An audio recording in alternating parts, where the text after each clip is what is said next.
समाजात घडणाऱ्या घटना पाहण्यासाठी निर्भीड निष्पक्ष चॅनल म्हणजे संपादक संजय कारंडे यांचं अजिंक्यतारा न्यूज चॅनल.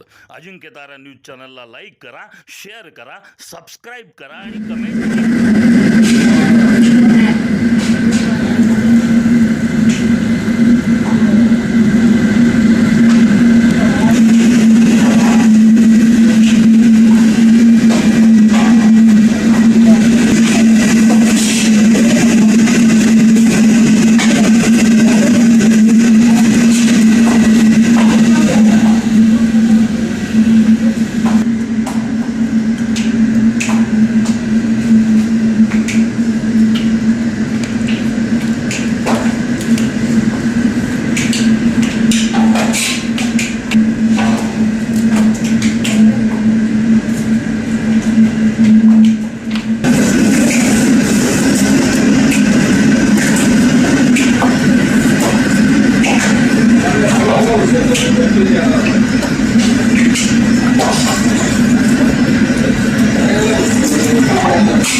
मंगलशेखर महाजन, चिपळूण, गाव चिपळूण आमचं. आम्ही पण माल बनवत होतो, पण आता आम्हाला होत नाही, म्हणून आम्ही ह्यांच्याकडं माल आहोत. ह्यांच्याकडं आम्ही घाटीचं उत्पन्न चांगलं असतं, चांगल्या मिळतात, म्हणून आम्ही इथून घेऊन जातो. त्याच्यामुळं सण पण चांगला होतो आणि ह्यांच्याकडं चांगला माल मिळतो. एवढं चिपळूण. इराण, इस्रायल आणि अमेरिकेचं युद्ध मोठ्या प्रमाणात चालू आहे, त्यामुळे त्याची झळ भारतातही बसत आहे. आणि बघायला गेलं तर हा आपला येणारा गुढीपाडवा सण आहे, त्याच्यावरती तुमचा मिठाईचा आणि घाटी बनवायचा मोठा व्यवसाय आहे, त्याच्यावर कसा परिणाम होतो काय सांगा. नमस्कार, माझे नाव शेखर भरत राऊत. आमचे सातारा शहरामध्ये प्रभाकर राऊत मिठाई दुकान हे दुकान स्वातंत्र्यपूर्व काळापासून सातारकरांच्या सेवेत आहे.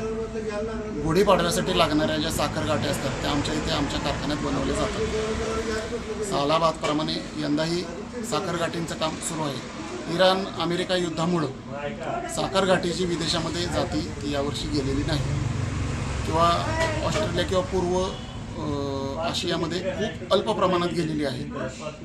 परंतु यंदा त्याचं 90% पुढे परिणाम जाणवलेले आहेत. स्थानिक बाजारपेठेचा विचार केला तर स्थानिक बाजारपेठेमध्ये गाठीला मागणी दरवर्षीप्रमाणे आहे, परंतु मजूर टंचाईमुळे किंवा मजुरी वाढल्यामुळे थोडेसे गाठीच्या प्रोडक्शनला जरा किंमत वाढलेली आहे, त्याची उत्पादनाची किंमत वाढलेली आहे. गॅस टंचाई आहे आणि गॅस टंचाईवर उपाय म्हणून डिझेल भट्टी, या डिझेल भट्टीवर आमचा माल तयार केला जातो. साधारण हे वर्षापासूनचे आहेत.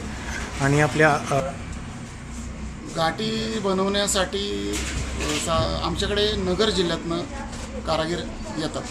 जसा आमचा हा परंपरागत व्यवसाय आहे, तसे परंपरागत तिथल्या नगर भागातले कारागीरसुद्धा पिढ्यानपिढ्या आमच्याकडे येऊन गाठी बनवत असतात. आणि ज्या ज्या डिझेल भट्ट्या आमच्याकडे आहेत त्या आमच्या आजोबांच्या काळातल्या डिझेल भट्ट्या आहेत, त्या अजूनसुद्धा चांगलं काम देत आहेत. त्याच्यामुळे माल करणं सुखकर जातं किंवा पटापटा माल उरकतो आणि ग्राहकांना मग त्यामुळे पाहिजे त्या व्हरायटी वगैरे लवकरात लवकर काढून देता येतात.